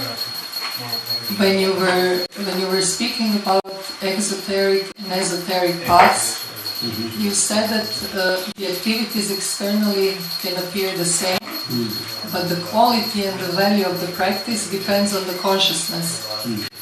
So I would like to hear from you in preaching, how much of the quality or impact of preaching depends on the consciousness and how much on the activity, because on one hand side we hear that everything is preaching, cleaning of the temple, worshipping the deities, making sweets for the deities, but then also we hear preaching is direct preaching, first line, distributing books and lecturing. So how much What is preaching? of the quality of preaching depends on the consciousness and how much on the activity?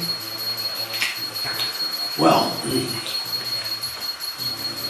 Prabhupada said if you repeat with what your spiritual master said, then that's acceptable, that's good. But if you're actually living according to what you're speaking, there's conviction there. And when you speak, that conviction comes through based on your own level of practice. And then it has more potency. So the potency is your conviction based on what you're speaking. Sometimes we use the opposite.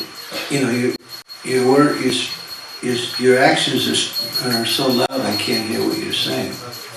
In other words, one is not following, but it's just speaking. Therefore, their effects are very little or none.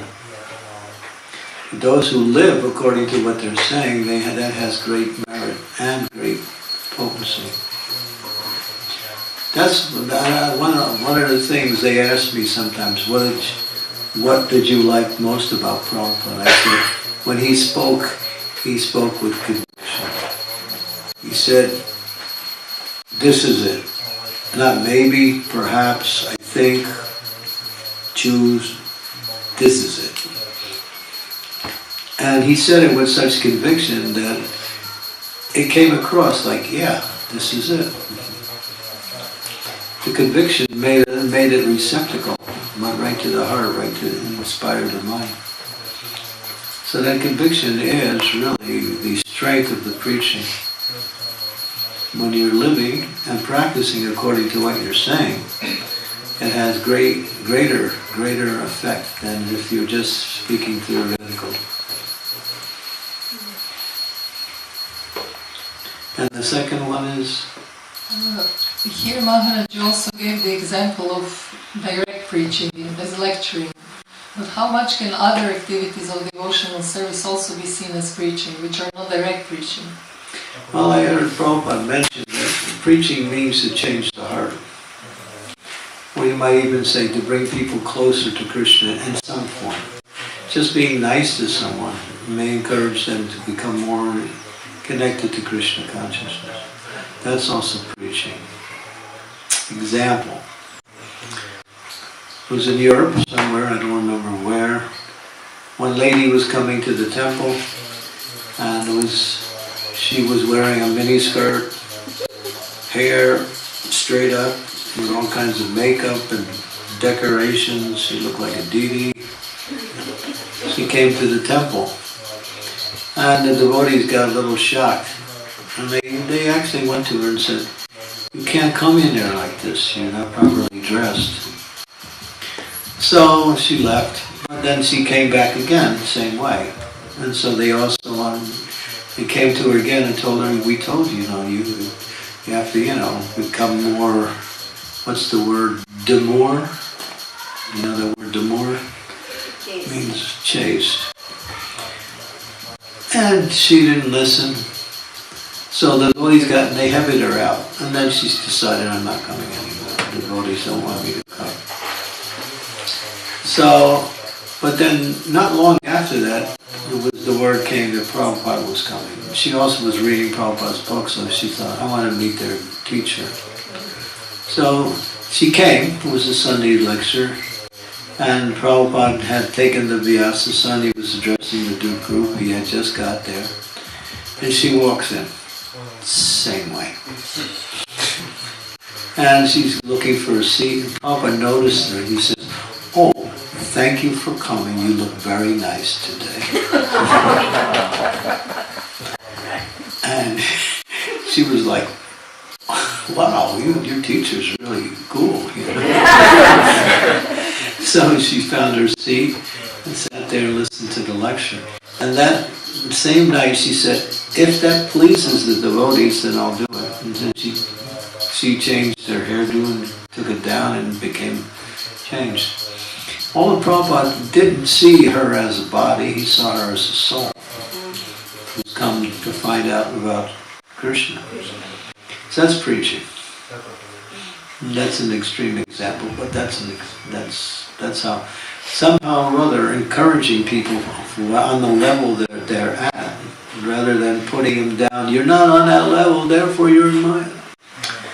That doesn't really attract anyone, especially adults. Adults, you don't chastise adults. You chastise children because they need it. But adults, it doesn't go anywhere because you have to actually reach them in a way that they can accept and understand. So one of the means is just to welcome people on the level they are and give them a chance to practice. Encourage them in the positive way. Prabhupada never introduced a lot of the rules and regulations until later.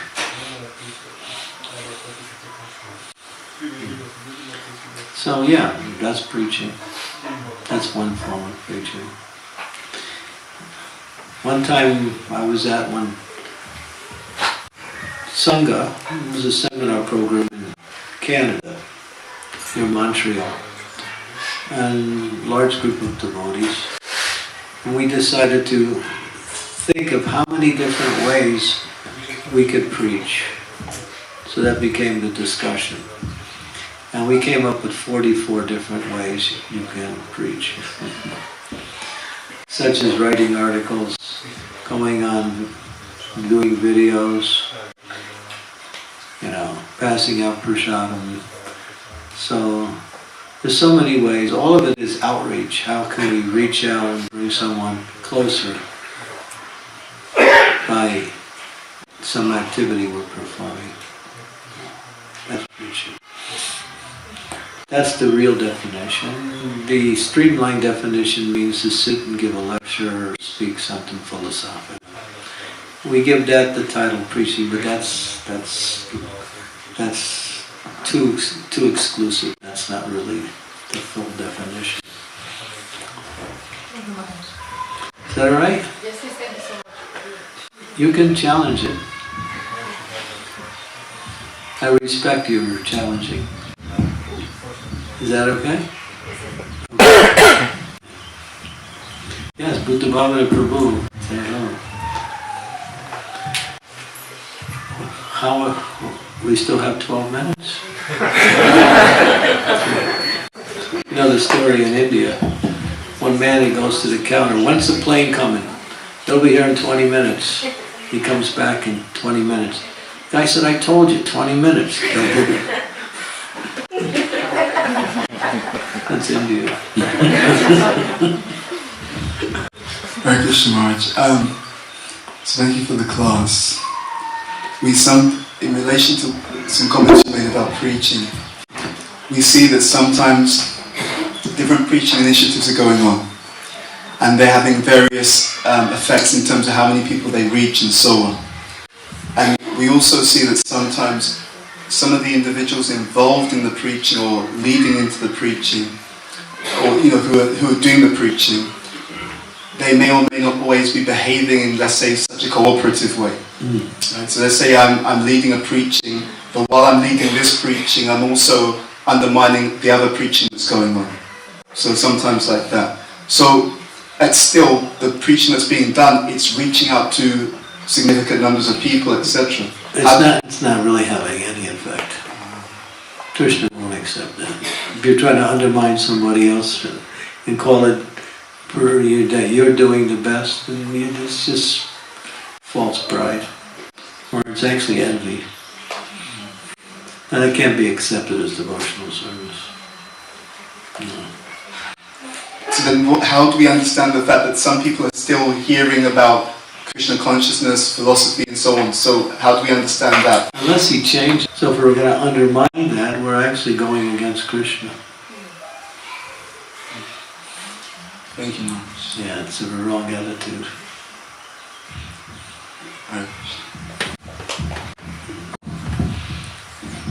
Satyabhama, we still have 3 minutes. This will be the last question, and then there was a break for lunch.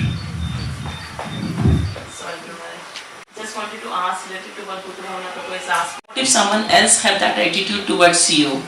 How do you deal with that then? Just go on with your preaching and ignore them. Okay. That's what I would do. But some people don't like it that way either. So what can you do? I mean, well, you could also reflect and see if there's some way I can improve. Maybe there's something about what I'm doing that's not up to the standard. Let me see if I can improve. But if you can't come up with anything, it doesn't mean you should stop. That's a good question because it has relevance for all of us. Thank you. Okay, and we have some announcements. We have to announce the announcer.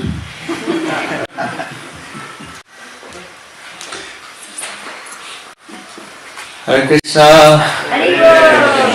Are we hungry? Yes. So just a few announcements.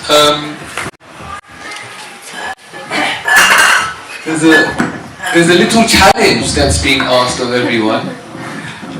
Not a big challenge, but a nice challenge. So that we can get to know each other a little better. Maybe once a day, or now and again, or maybe during prasadam, maybe sit with someone, talk with someone that we don't really know so well, so that we can get to know more of the God family, more devotees. Otherwise it is very easy to just stay in our little bubbles even when we come here. So do you think that's a good idea? Yes! Sri Devi Mataji is really good at this. I remember going to the GEV a couple of years ago and she would sit with everyone. She'd go and talk to everyone and sit with a really good example. So if you're struggling how to do it, just follow Sri Devi Mataji. She really knows what to do. That goes for all of life. Yes. The gentleman books. Yeah. So, whoa, excuse me. So Guru Maharaj's books, as you all know, are for sale just outside this room. We were asked to just share a little bit about each one. May I ask you to just pass those? So how many of you, okay, now putting you on the spot, I'm so sorry. How many of you have read Holy Jail? So that's not Holy Jail. Okay, somebody, what is it about? Nitya Kishore Prabhu, what is Holy Jail about? Not there. It's a collection of essays by inmates who speak about their connection to consciousness, some artwork also, poems. Yeah, exactly. And I know you've read Forbidden Voices. What is Forbidden Voices about? Nitya Kishore. Somebody else. That's okay, you tell us, I'll pick on someone else for the next one. Nitya Kishore. Picking on you. What is Forbidden Voices about? Has anybody else read? Why don't you share all about it? Okay, so Forbidden Voices is actually a continuation of Holy Jail. Beautiful essays and artwork and poetry of inmates that either Guru Maharaj has directly impacted or they've been directly impacted by other preachers on Krishna consciousness. It's very faith-giving, so please have a read. We also have Guru Maharaj's Daily Drops of Nectar, volumes 1 and 2, so you all get the emails regularly. These have been categorized as well. Thank you, sorry. These have been categorized as well, so please have a look at these. Wonderful, uplifting, you know, sometimes we get them every day, we feel uplifted, but there's something very powerful about reading them all together, reading them, a chunk of them at once. We also have, so volume 1 and 2, we have Guru Maharaj's travel diary as well.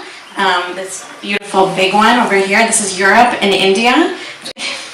Seriously, most service-oriented disciple that Guru Maharaj has is Sridevi Mataji. So we have the travel diary, and then the last one we have is a new release called On Sannyas, where Guru Maharaj found a bunch of, thank you, a manuscript of quotes that Srila Prabhupada gave on sannyas, and he's compiled them into this book as well. And Guru Maharaj told me that it's especially important for women to read so that we can all evaluate which sannyasis are actual sannyasis. He was joking, but this is one that we should all pick up as well. So please do pick up the books throughout the weekend, just outside this room as well. And sorry, last one is, of course, Krishna's Way, Natural Living. Guru Maharaj put this one together, I believe, during the pandemic, 2020. All about natural living and holistic living on the farms and how we can all sort of participate in that, even if we are living in cities. And lastly, just here, This book is super popular. You just show this book to people and they light up. They say, yeah, I know about this book because somebody has told them about this book. Because farm communities and environmental issues are such a pressing, urgent need in today's world, many devotees already know about this book. Either they have seen this book or they know someone who's read the book and recommended it. So this is really going really fast.